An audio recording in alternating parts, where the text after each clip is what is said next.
Good morning and welcome to the City UK's latest member briefing on our work on business mobility. My name is Emma Reynolds and I'm the Managing Director for Public Affairs Policy and Research at the City UK.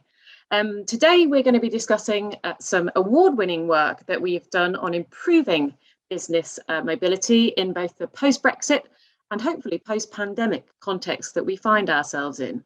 But firstly, I wanted to say up front that I was talking to one of our members who runs a big international bank in the UK recently, and he said one of our enduring strengths is the depth and breadth of the financial related professional service ecosystem, but also that we're an international magnet for talent coming from all over the world. And there are only many factors to that, but we do provide a real magnet for that talent, and the brightest and the best come to London and the rest of the UK to work in our industry and other industries too. And when we talk to our members about the competitiveness and attractiveness of the UK, they often say that there are four key factors, and access to talent is up there as one of the most important: regulation, tax, and innovation. So I'm sure there are others who are here today who will tell me that there are other factors too, but those are often the four that come up in conversation. Before I hand over to our excellent panel, I wanted to remind everybody on the call that this is an interactive session. We're very keen to hear your feedback and your questions, so please put them in the Q&A at the bottom of your screen. We'll hear from three speakers before we hand over to you to take your questions, but please put them in the Q&A as we're going along, and I will draw on them during the Q&A session. And first up is Rich Hill, the City UK's International Strategy Manager, who will present the work that we've done on business mobility, give some background and context to our latest campaign, and explain the award-winning work that we've been doing. Rich, over to you. Thank you very much, Emma, and thank you to everyone who's joined us today. I can see lots of familiar faces on the call. For those of you who haven't met me before, as Emma said, I'm Richard. I manage our international strategy here at the City UK, and I spend a lot of time looking at trade and investment policy. And because trade in financial and professional services very often comes down to enabling the movement of people and ideas across national borders, I've been very focused on our immigration work over the last few years. That's why I'm here. The main purpose of today's session really is to talk all of you through some recent work we've been doing to try to change the UK's visa rules for short-term labour mobility. But just at the start, I wanted to provide a bit of context about our wider work programmes on business mobility, because the short campaign that we've been running over the last few months focused on short-term business mobility very much builds on years of work, a long campaign to shape the UK's new immigration system, and hopefully you'll agree with some success. I'd say the starting point for all of our work on business mobility came back to what Emma said in her introductory remarks, that all of our members say to us that the attraction and retention of talent is absolutely mission critical for their businesses. And indeed, many of our members go one step further than that and actually say it is the most important business issue they face. And so at the City UK, we spend a lot of time trying to make sure both that our members have access to a highly skilled domestic talent pool of financial and professional services workers here in the UK, and also that our members can access the best of global talent through the UK's immigration system. I've been at the City UK now for 4.5 years, and all of the time I've been here, we've been doing something big on immigration. And in particular, we've partnered with Seema at EY, who will be speaking to you in just a moment, and sometimes also with the City of London Corporation to produce some award-winning reports that set out an ambitious agenda for business mobility for our industry. And there are three big reports that I'd mentioned. The first in 2018 was about the UK's immigration system and access to international talent. The second in 2020 was about how the UK's new independent trade policy and new free trade agreements could strengthen business mobility. And the third in 2021 was about how targeted changes to the UK's visa system could bolster the UK's long-term competitiveness. And I think I'd say that on all of these reports, we worked very closely with expert members, many of you I can see on this call, to frame some very detailed and specific policy asks that we put to government and said, if you do these things, you will improve the UK's competitiveness and you will make a significant difference to businesses. And I would say that our reports were very well received by government, and most of the changes that we called for have now been made. Just to go through a few changes that we called for that have been enacted. The UK's new immigration system got rid of the cap on skilled workers, got rid of the labour residency test requirements. It gave businesses more optionality about the different visa routes they could use. And it gave businesses access to more young international talent through an extended series of youth mobility schemes that the UK has agreed to. And on all of these areas, we've been satisfied with progress, and we've been very encouraged by some feedback from members saying that most of the time, they think that most aspects of the UK's new immigration system broadly work. And so that's something that we're pleased about and trying hard to build upon.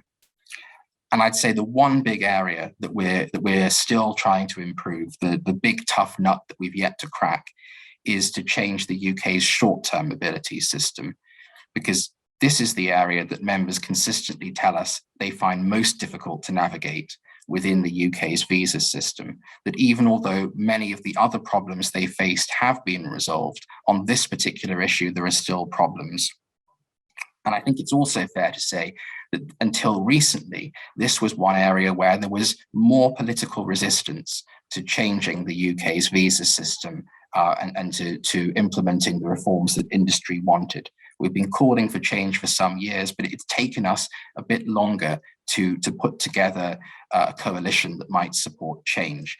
Hopefully, we're now seeing progress on this front as well. And this is what Seema and Nikki will be talking more about in just a moment. I think that's enough for me for now. So if I could hand back to you, Emma. Thank you. Thank you so much, Rich. Thank you ever so much. And I'm delighted now to introduce and hand over to Seema Farazi from EY, who will talk to us about the problems that our industry is facing regarding mobility and what the policy solutions are that we propose to resolve them. Seema is a partner in EY's financial services practice and leads on UK immigration policy and government liaison. She's an absolute expert in this field. I'm really looking forward to hearing from you, Seema. And alongside her colleagues at EY, Seema has led on the 3 immigration reports that Rich mentioned just a minute ago. And so over to you, Seema. Thank you so much, Emma, Richard, and Nikki. It's really lovely to join you on a very, very sunny morning in London. And I just want to pick up on one important point, which is that, firstly, before we look at the key area around short-term mobility, which is one of the fundamental things for us when we're working on policy proposals, is that they have to be achievable, they have to be realistic, and they have to be balanced. And they have to be balanced against domestic labour market pressures, and they have to be balanced against the need for the immigration system to have integrity, to have public confidence, to have the right level of governance and control. And I think that's one of the reasons, Richard, you talked about many of the successes, why there have been successes, because we've always tried to strike the right balance between what's achievable, but also what is actually going to be deliverable for the government, given all of the countervailing pressures that they're dealing with. So the key, one of the key areas that Richard mentioned that we're going to talk about today is around short-term mobility. And as Richard said, a lot of the recommendations that we've made on the longer-term immigration system have been picked up, and but for some very significant procedural issues in the system because of the overwhelming volumes and the prioritization of services to deal with Ukraine applications. The system in principle is working well now, and it has been progressive. The government has been very to continue to evolve and to continue to improve the system, and that's a real positive. But there is one area where, as you said, Richard, it's been a little bit harder to move some of the goalposts, and it's become increasingly important to do that. And that is around short-term mobility and really the very black and white distinction between what an individual can do as a business visitor and what requires a work permit. Now, just to put that into some context, the UK has gone through a process of reform around intra-company transfers. And a number of routes that would previously have fallen under things like sole representative or intra-company transferee have now moved into the global business mobility route. So there is new thinking around business mobility, which means that this is the right opportunity to be thinking again about how the UK's immigration system best manages the real pressure of short-term mobility. Now, you'll all know that the value of intra-company transfers and the availability of kind of moving people in and out from other parts of global businesses at short notice is absolutely crucial to the UK's global positioning and attractiveness to business. And we've really kind of pressed on the point that reform should look to gaps. Where is there continued pressure that's being felt by business? And with kind of international trade and investment policy in the UK at quite a momentous juncture, this is really a really good opportunity for a very constructive and innovative approach to quite a long-standing problem. And the way that we have set it out means that it can be achieved within the current architecture of the immigration system without too much flex in existing policy. Now, Richard, you mentioned a lot of the ease around some of the new processes in the system, the skilled worker route, the removal of the cap, the expansion of RQF levels, which means that the route itself is open to a third more jobs than it would have been previously. But really, none of that should lead to complacency. And the fact that one part of the system is working well doesn't mean that another part of the system where there is immense pressure should be neglected. So what we have proposed and what we have proposed in the report focuses on the very, very difficult challenge that stakeholders that we spoke to throughout our work on the various reports about the gap in the system for short-term business travel. And there was a real sense of frustration and difficulty about navigating cases where individuals have to be able to come into the UK for short notice from other parts of the business, but to carry out productive work. Now, why is that problematic? It's problematic because productive work is not permissible as a business visitor. If it's not permissible as a business visitor, then businesses have to get work permits for people that are coming in and potentially for 2 to 3 to 4 to 5 to 7 days of productive work. Now, in normal times, those processes are difficult, they are expensive, and they are time consuming. In the current environment, it could take 8 to 12 weeks to be able to get somebody into the UK to do small pieces of productive work. And so the stakeholders and employers that we spoke to throughout this process have really talked with a great deal of frustration about how to manage the distinction between activities that require a work permit and those that are permissible as a business visitor. Importantly, also, there is a high level of expense that goes into understanding and staying on the right side of compliance. And the frustration really stems from the fact that a relatively minor shift in activities can often result in a drastic increase in cost, timescale, and the admin involved in making sure that they are compliant with the immigration system, and there is really no middle ground between visitor status and a work visa. Now, looking at this issue now, this was very problematic beforehand. It's been problematic for years. It's a long-standing issue with immigration, not just in the UK, but in other parts of the world as well. But if you look at this now, the challenges are exacerbated by 3 different factors. Now, the first is Brexit. With UK-EU business travel, Labour's accounting for very significant business travel volumes. And the requirement for work permission now mandatory, where free movement prevailed previously, now work permission would be required. In early 2021, we found that 41% of businesses that were polled expected to be significantly impacted by these new restrictions. And they're feeling the pressure of volumes of individuals that are used to coming into the UK for business travel, but able to do productive work without restriction, but now having to go through work permit processes, and that's very challenging. Secondly, the pandemic. We've seen traditional long-term mobility assignments really make way for a much more globally agile, shorter-term mobility model. And whereas we've seen huge amounts of accelerated change in immigration systems globally for the better, this is an area where immigration is still catching up, immigration policy is still catching up, and it really needs to catch up quickly in order for the UK to be competitive. And the third challenge is one that I've already alluded to, which is UK immigration volumes are incredibly high.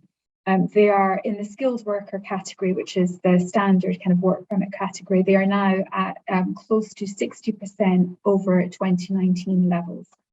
In addition, the prioritisation of case working teams to deal with applications from Ukraine for very good reason has put pressure on the rest of the system. And so whereas previously the conversation around getting a work permit for someone that's needed for very short-term work in the UK would be difficult, it could be overcome. There would be a 3 to 4 week lead period minimum, there would be a cost attached, etc. But now it's very difficult to overcome that in a meaningful way because applications are taking, as I said a bit earlier, 8 to 12 weeks. Now, ironically, all of these challenges are most acutely felt by the most compliant of sponsors. And that's because those sponsors, those employers are investing significantly in resources and technology and governance and control to manage these risks and to make sure that they're always compliant with the rules.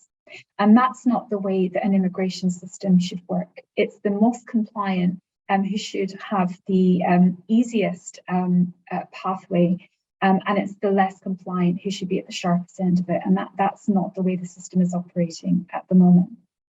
So the suggestion that we put forward last year was that there is room in the UK's immigration system to implement a hybrid short-term global mobility stream through the current reform that we've seen around business mobility. And that this would allow employees to enter the UK for very short-term productive activity without a work visa, but it would be constructed in a way that would combine the controls, the integrity, the public confidence that I talked about, the protection of the domestic labour markets, against the flexibility of visa-free entry. Now, just to give you a very high-level view of how this would technically work in practice, all sponsors are able to issue certificates of sponsorship under their licence. So the way that we positioned it was that an employer would issue a certificate of sponsorship, but the individual would then not have to go through a work permit process. They would be able to enter visa-free on the basis of a certificate of sponsorship for very short periods to be agreed with the government to allow for productive work for very short periods. Now, the benefit of that is speed, flexibility, reduced administration, reduced bureaucracy, giving the best and easiest routes to the most compliant of sponsors, and of course, reducing administrative burden on the government as well, and the Home Office, which is already stretched. And when we spoke with, obviously we had many conversations with stakeholders, such as those of us on the call, but also with government stakeholders. And they could see that this was actually achievable within the architecture of the UK's immigration system. And I'm going to hand over to Nikki in a second to talk about how those discussions continue. So a lot of time I'm asked, what is the biggest pressure that you hear from business? And if you'd asked me 3 years ago or 4 years ago or 5 years ago, I would have said the same thing that I'm saying now. It's the need for people to come into the UK, and these are individuals who are not integrating into domestic labour markets. These are individuals who are coming with expertise from different parts of the global business, And really, it's important to remove bureaucracy for them to make this as easy as possible, and to not be tied when we're thinking about all of the accelerated change and the new ways of working that we're in now post-pandemic, to old ways of thinking, and to really push forward. So I'll stop there, Emma, and I think Nikki's going to talk through how those discussions have continued to progress. Thanks so much, Seema. Thank you for taking us through that. And I'd now like to introduce and hand over to my brilliant colleague, Nicola Watkinson, who's the Managing Director of International Trade and Investment at the City UK, who will talk us through the progress of our advocacy campaign, the work that we're doing with different government departments, and how we're getting on. Nikki, over to you. Great, thanks, Emma. And it's terrific to be here today, because this is really an issue that impacts on both the international work that we do at the City UK and also on the long-term domestic competitiveness of the UK. So it's an area that we love both across all parts of the different parts of the business. And so it has been a real team effort in how we've actually got to this point. So what I really wanted to focus on was what in political terms you might call the short campaign. Richard has already taken us through the long campaign, but now as we have got all the ammunition that Seema talked about, we really decided we needed to have a very clear, focused and targeted approach to really drive these last changes to short-term business mobility over the line. And I'm just going to talk about it in 5 different steps to how we've been doing that. The first of one was to actually acknowledge that we had a challenge. And the first of that challenge was engaging with the Home Office. And I'm sure many of you, if I could see your faces, would have a slightly wry smile on your face, because it has often been quite hard for us to get really good engagement from the Home Office, because they are primarily a law enforcement agency. And so they don't always behave as though they're that receptive to the sort of arguments from business about how to make things easier and simpler. And fair to say, as Seema highlighted, they've also been really busy with a whole lot of other things going on. Not only have we had the situation with Ukraine, which has obviously caused a huge amount of extra work for them.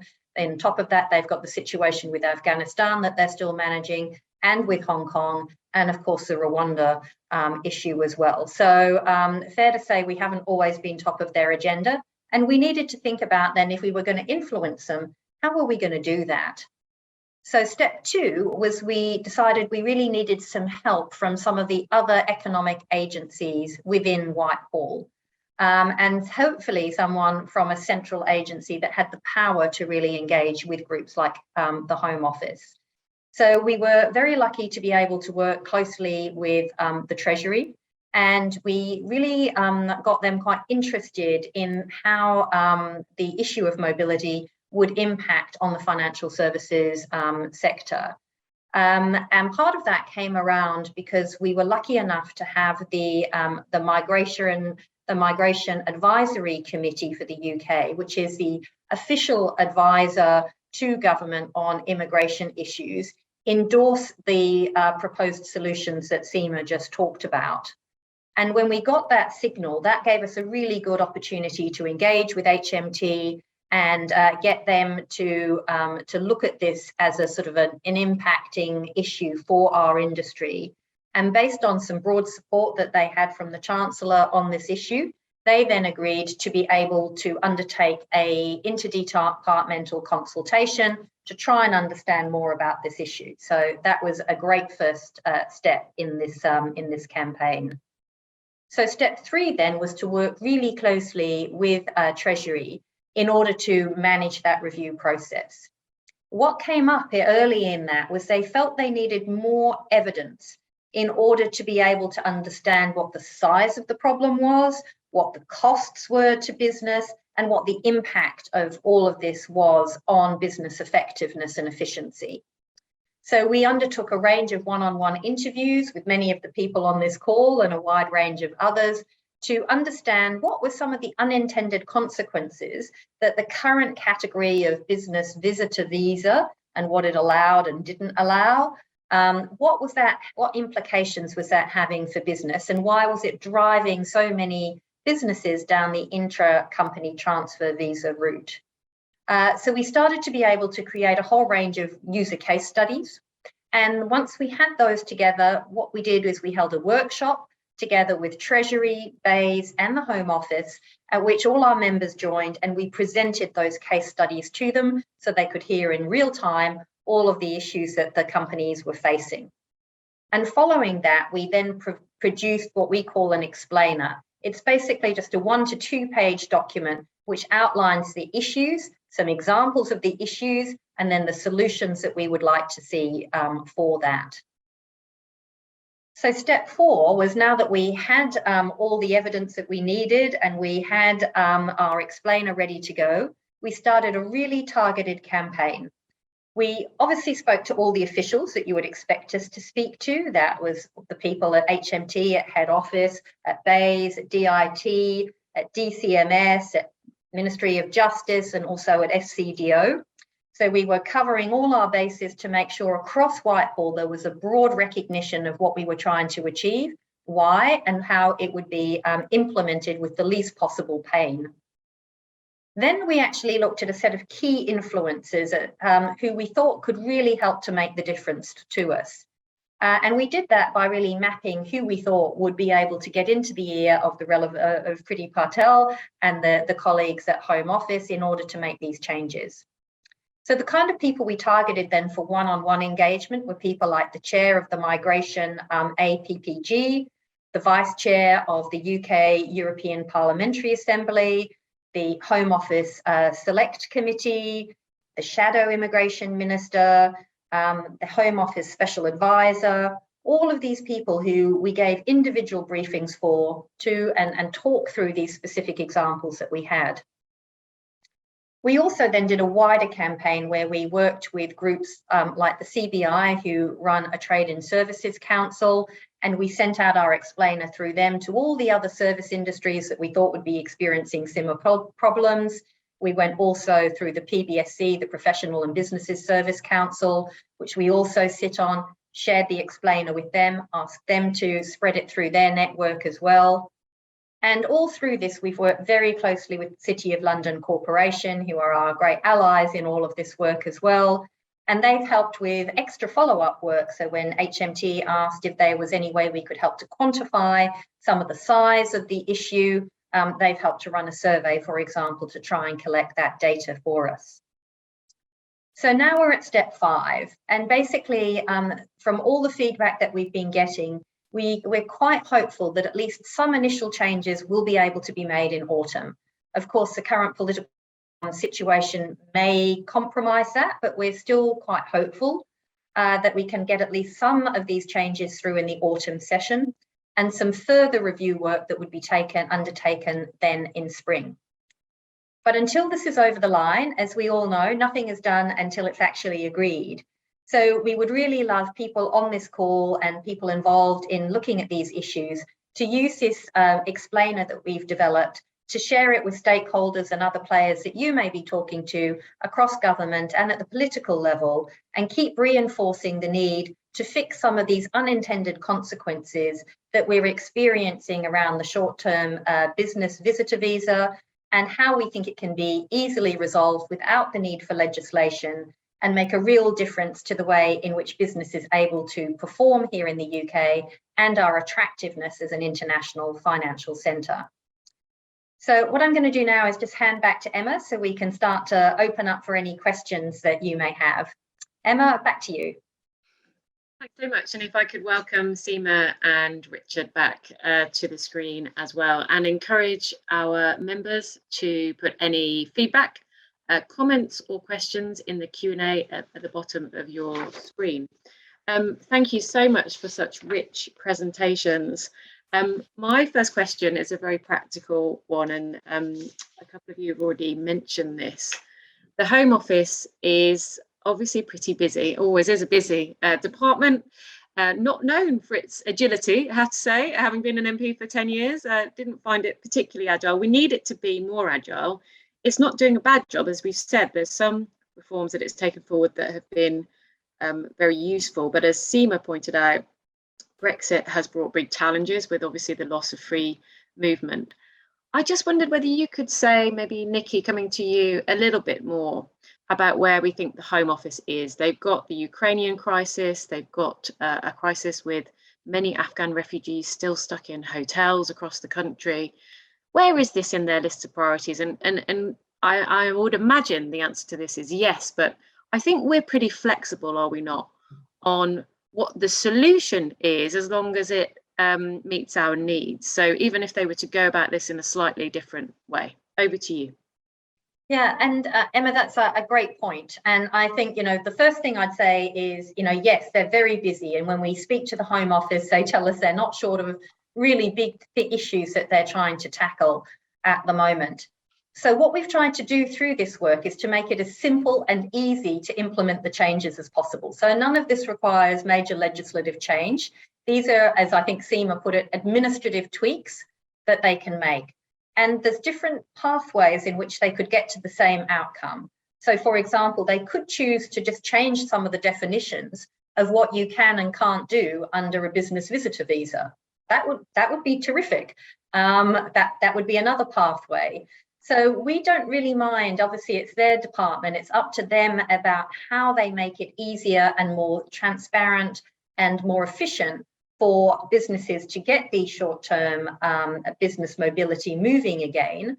But what we are hearing from them is that because of the consistent messages and the amount of noise that I guess we've been making, they do understand that this is a pressing issue for business. And so they know that if they're going to try and fix one thing that is going to really help the international competitiveness of the UK for the business side of things, this is it. So they've certainly heard that message. How they choose to implement it, I think we will be open to. But we're quite encouraged by the fact that when we've spoken to them recently, they've definitely they've seen the explainer, they've had a number of different people contacting them and highlighting this issue. So although it may not be, obviously, in terms of sensitivity, the number one issue they're dealing with, they are quite conscious of it. Thanks, Nikki. And Seema, you spend a lot of time talking to different people, different officials and others in government. What's your view on this?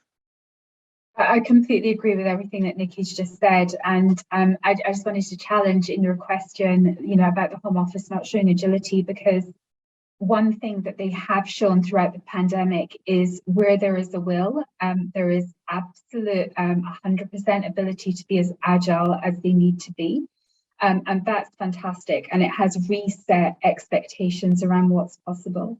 And with that in mind, and with, as Nikki said, there are many, many ways to achieve this. And the whole point of the work that we do is not just to say, it would be great if you could fix this, but to actually show a tangible way to deliver it.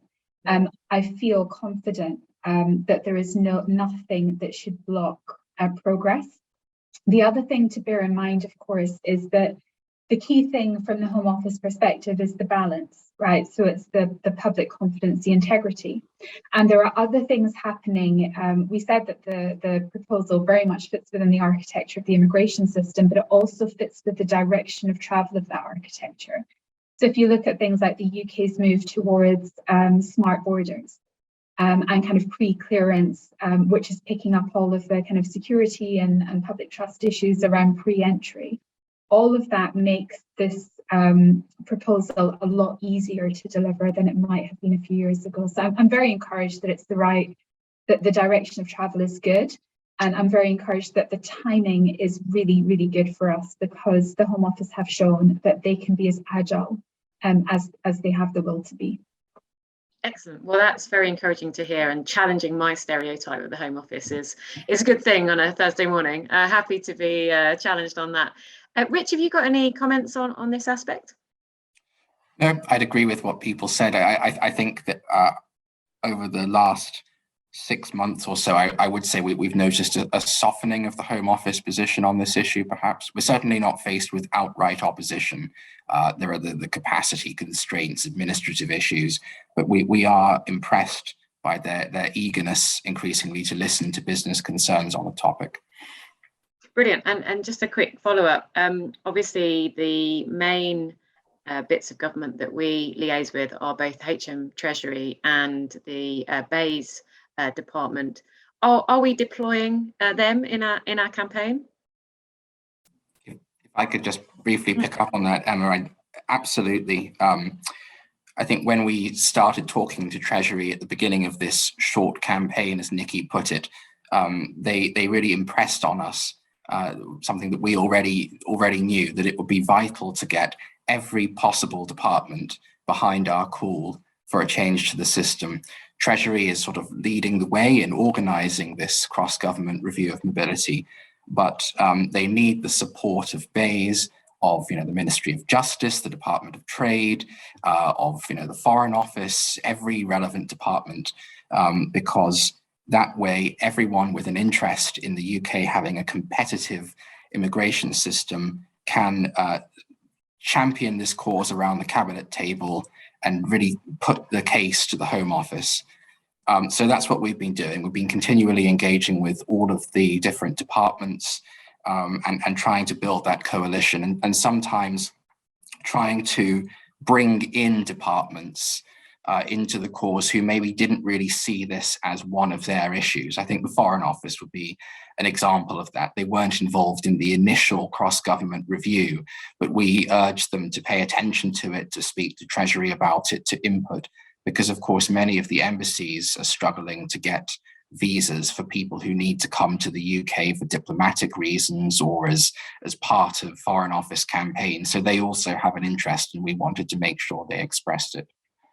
Brilliant, thanks so much. And I know a meeting that I had earlier in the year with a senior Treasury official, they were very complimentary about the work we're doing in this area, and in fact grateful, because they said that only an outside industry body could make the case in the way that we're doing. They couldn't make the case in such a powerful way themselves without the evidence that we're giving them straight from the horse's mouth, if you like, from the industry. Now we have thank you so much to Andrew for his question. We have a question from our audience, and I'd encourage others to put their questions in the Q&A too. So the question is, we're seeing difficulties in securing talent across Europe, not just in the UK.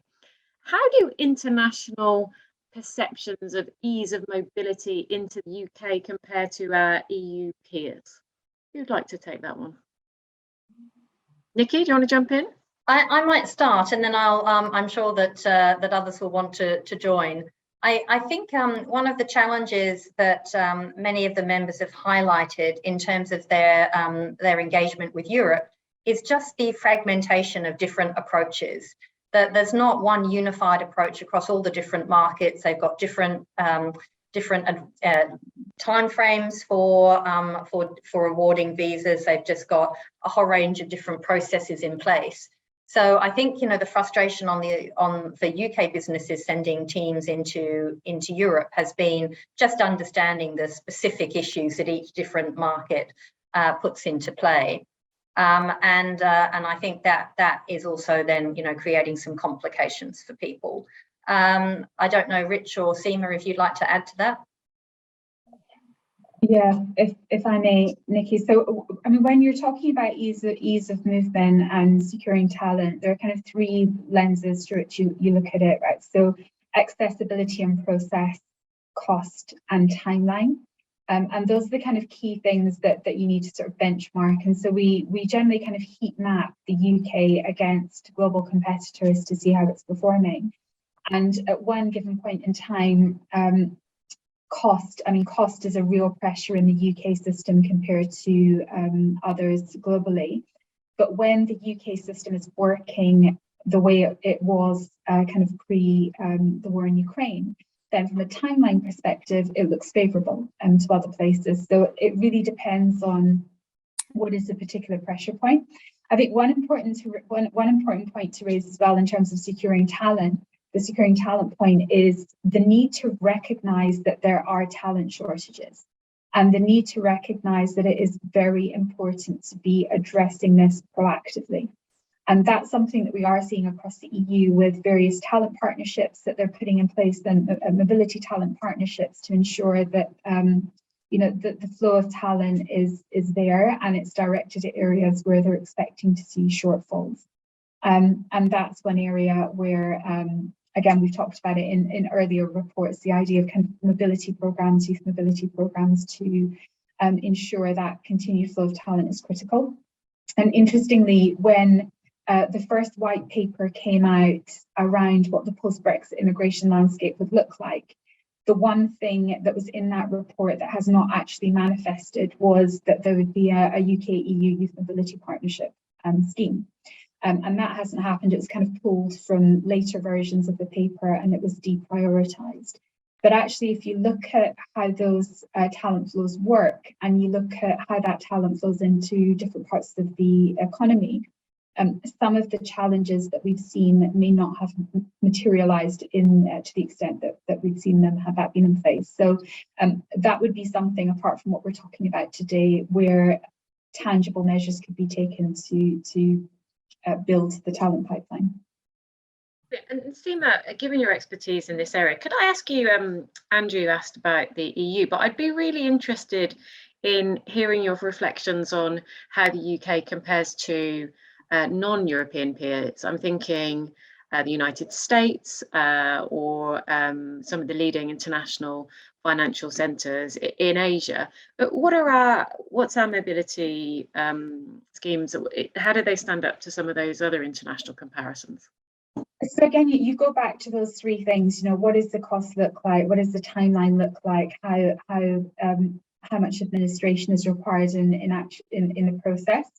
And if you're talking about the US, from a cost perspective, the UK will be more expensive, but from a process perspective right now, the US is looking incredibly challenging from a process and timeline perspective.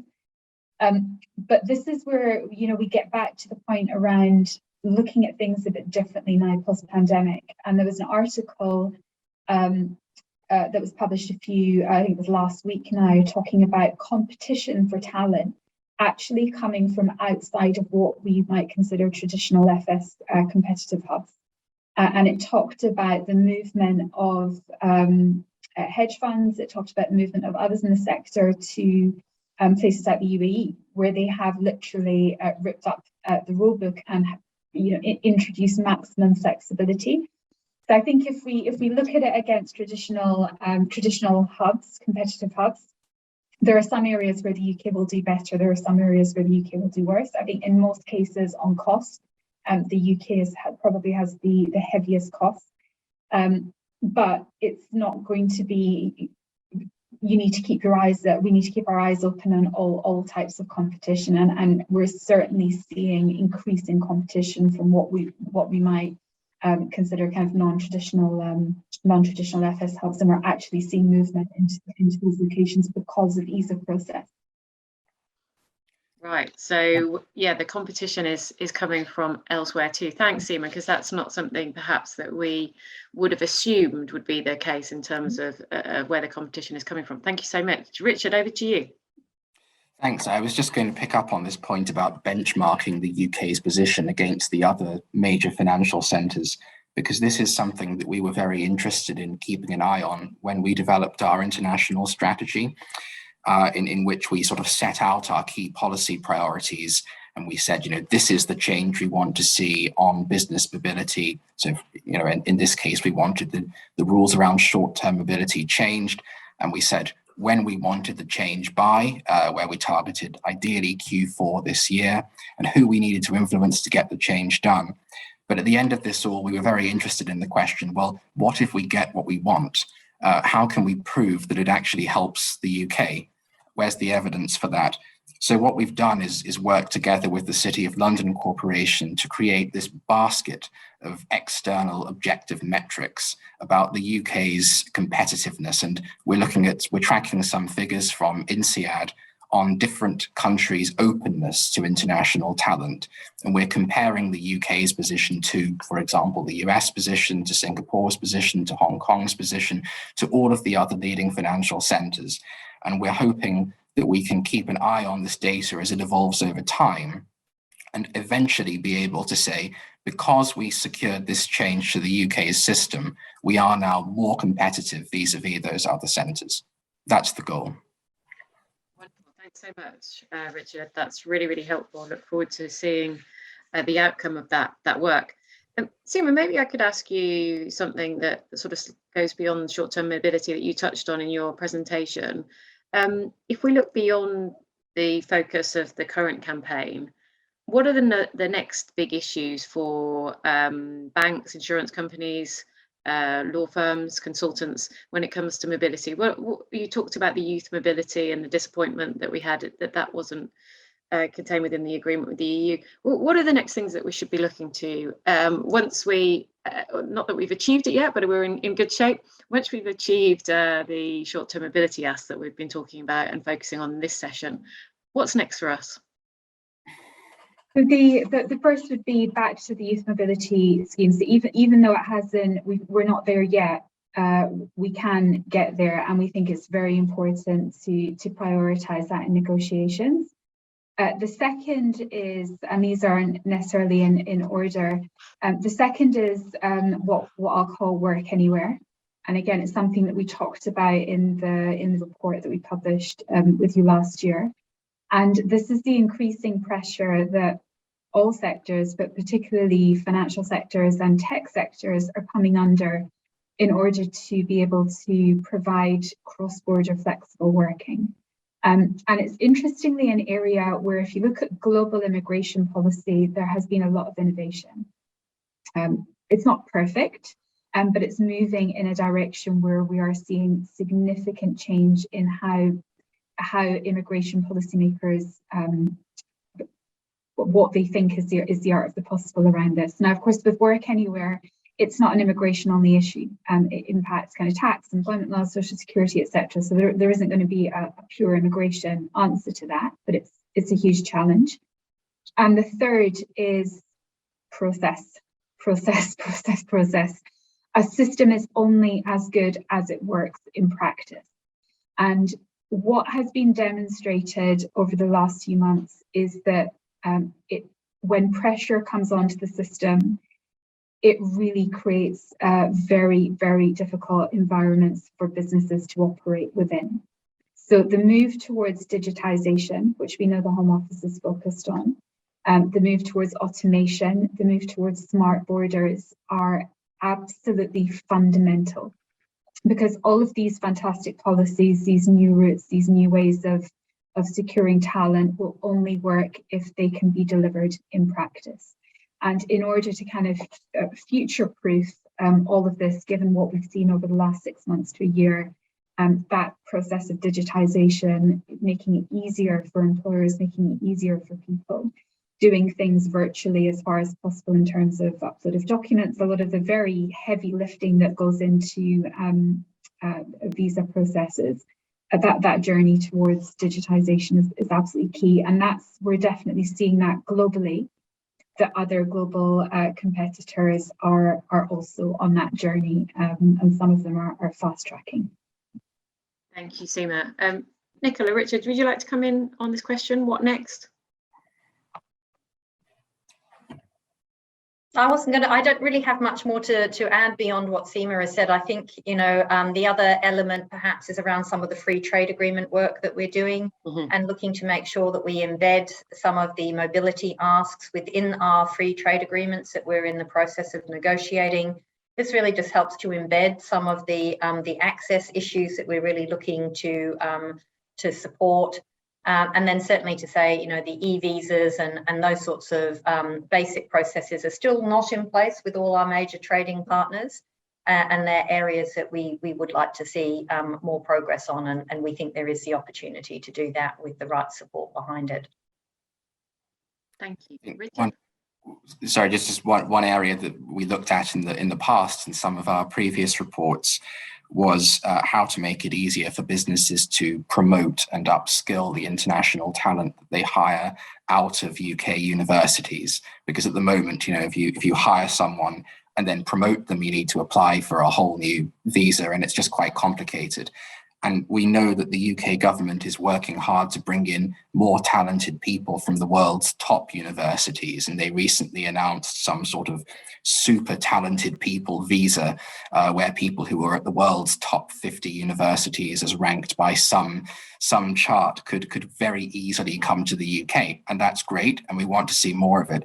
But the question is, once they're here, can we easily hire them and then promote them and upskill them? Because you don't just want a really talented person for 1 year, you want them to be able to be, managing directors in 10, 15 years time. So how can we help that process? I think that's something that we keep an eye on too. Thanks, Richard. Seema, want to come back in? Yeah, I just wanted to add one point, and it's certainly not a new challenge, but it's certainly been thrown into acute focus as a result of the war in Ukraine. But it's about the kind of the different ways of looking at different parts of the immigration systems. We talked about the pressure on the Home Office from issues around refugees and those that are seeking asylum in the UK, and this concept of displaced talent. And there is, as we've seen, I think it's really thrown into sharp focus that we could relieve pressure on some parts of the system if we have a slightly more agile way of looking at displaced talent and being able to kind of use the parts of the system where there is less pressure to ensure that, talented people who are lawfully in the UK, whether they've come through the settlement schemes that the UK has put in place for Afghanistan or for Ukraine, that employers are able to access those talent pools effectively. And it's much more of an integrated process than what we see currently, because we certainly heard throughout this crisis, and again last year in relation to individuals who are being resettled in the UK from Afghanistan, a huge appetite for employers to really support that socioeconomic integration and offer job opportunities to people who are interested in taking them across sectors in the UK. Thanks, Seema. I'm going to come back to you, so don't mute yourself for a minute. I wanted to ask you to just give us a little bit more detail on this work anywhere issue, because it does come up in conversations and meetings with members, and I think there's sort of mixed feelings about it. I think lots of people see the benefit of being able to work anywhere. Perhaps those who are in leadership positions don't take such a benign view of it and actually would think, as you set out, there are tax implications, there are employment law implications too. Could you say a little bit more about where we are on the sort of work anywhere, almost sort of revolution that the pandemic has triggered? Has it tapered off a little bit, the demand for it, or do you think it's only going to increase? I can see where you're going with that. And what do we do about it? So this is a really interesting one, because the idea of cross-border working is not new. It existed before the pandemic, but it was something that would be allowed, potentially exceptionally. There wasn't a huge demand for it. And then what happened at the start of the pandemic was that people were in locations that they didn't expect to be for longer than they expected because borders were shut. And so the demand for cross-border remote work really came from this idea of people being displaced and not able to get back to their home or their host countries. The expectation across business was that demand would go back to pre-pandemic levels once that we made our way through the pandemic. But the opposite has happened, Emma. And the expectation now at the employee level is that I can do my job anywhere. I can be productive. There is evidence now that demonstrates that. And therefore, I want to have that flexibility. And there are some sectors where it's not going to be possible. There are other sectors where they have taken a very progressive approach to this. And they have said, potentially because they don't have regulatory issues that sit with financial services. And so tech in particular have said, well, we will allow work anywhere. At the conference that you hosted a couple of weeks ago, you heard from the CEO of Revolut that we put everything on the table in order to attract the best talent. And so the demand is not waning. And most of the businesses that we speak to are recognizing this challenge and understanding that they have to put in place some kind of policy. Now, where that policy sits will depend on the business appetite across all of the different risk areas that you've talked about.